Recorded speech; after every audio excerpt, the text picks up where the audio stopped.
Here are two of my top beers. Now, this is my number one rated beer on the sites. This one comes in at, I don't know, 13 or something. What did I say before? It's actually at number 11th highest rated beer. And that's using an aggregate score based on different ratings that have been normalized and added together to give a score between 0 and 4. And this is number 1 and this is number 11. However, Kronenbourg, and nobody beat Kronenbourg throughout the gold bracket except for Weihenstephaner. And nobody beat Weihenstephaner except for Kronenbourg. They've faced each other twice before, and each one has lost. This is the third meeting and probably will be the final meeting between the two, because the loser is going to go down into the bronze bracket and take on Hofbräu. So I can see a clear difference in color between the two. Carbonation is about the same, although Kronenbourg appears to be a tad bit more carb, just barely.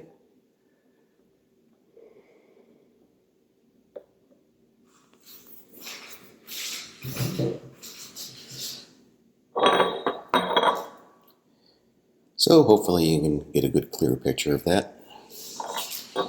And let's just get right down to tasting them. Now here's what I've discovered, that this is a well-balanced beer, consistent from start to finish. And this one comes up a little bit bitter at first, hoppy, and then has a nice finish. Well, I can't remember, but let's just mix them up.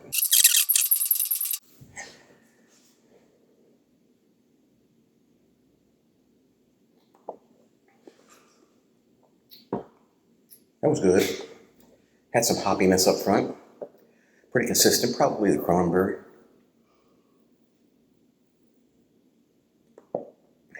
A great all-around flavor. It's got some good strength to it. Not weak and watery.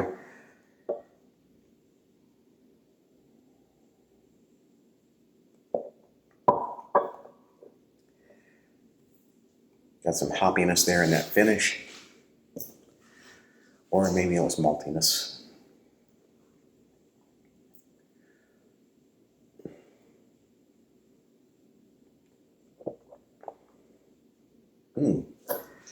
Maybe a bit more bitter.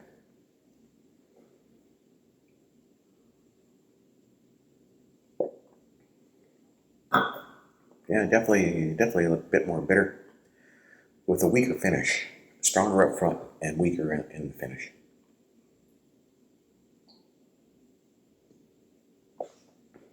Probably Weihenstephaner.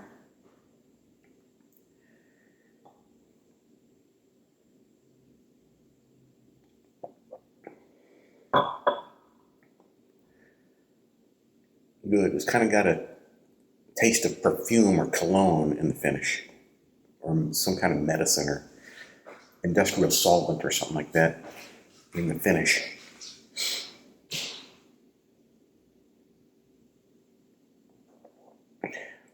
And I'm leaning towards this one.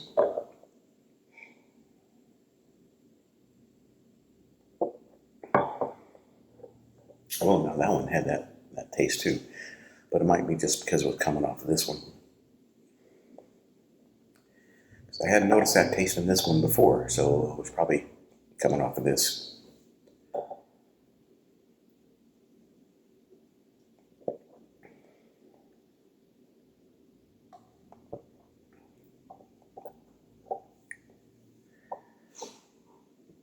Yeah, it's getting some more bitterness in the finish.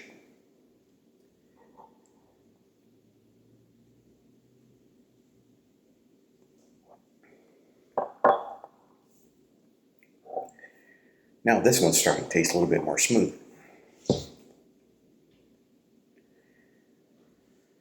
Boy, how these things change from start to finish.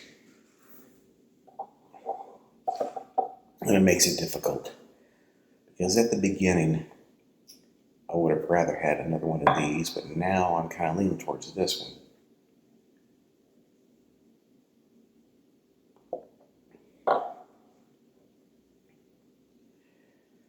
In that time, it had a weak beginning and a stronger finish.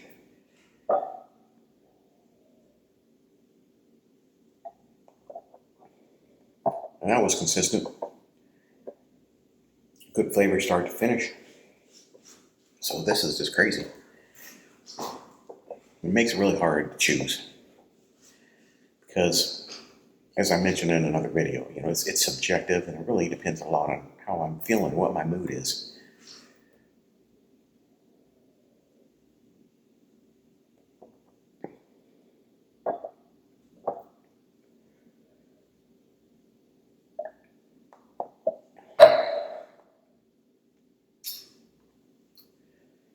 I'm just kind of leaning towards this one, but I'm just not sure.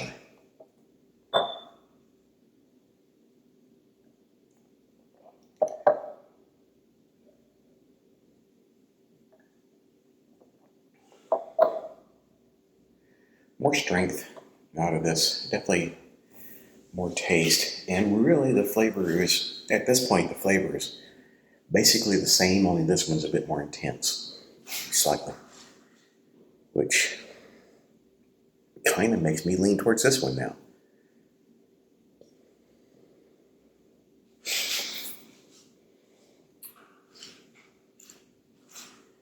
But the question is, which one do I want to drink another one of?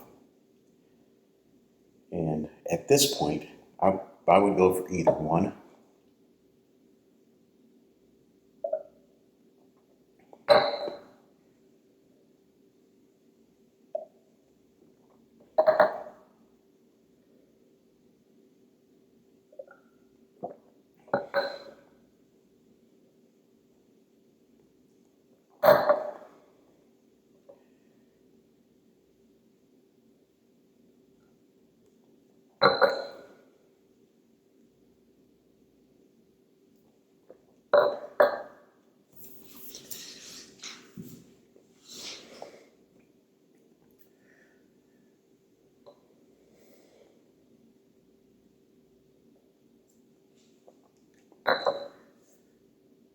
Sometimes I don't like this finish, but other times it's just fine, it's perfect.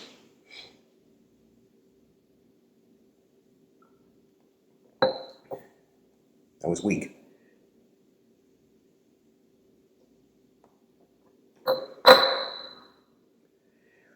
And I think that might be an issue.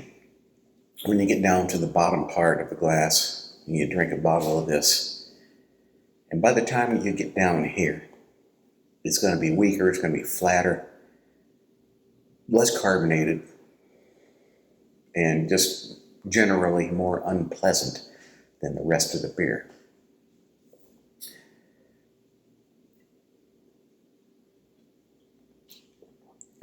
And for that reason, a stronger beer is going to have an advantage, because a weaker tasting beer, when it gets down to here, you know, it's going to be pretty much like water, and that's the way this one is starting to be.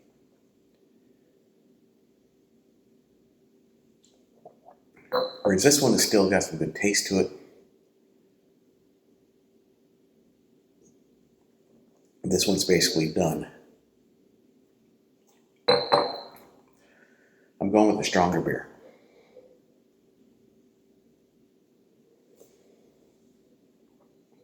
Which is Weihenstephaner. So, that's that. Here is your winner.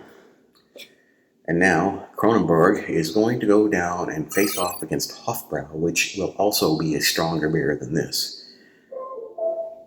But doesn't necessarily mean it's going to taste better.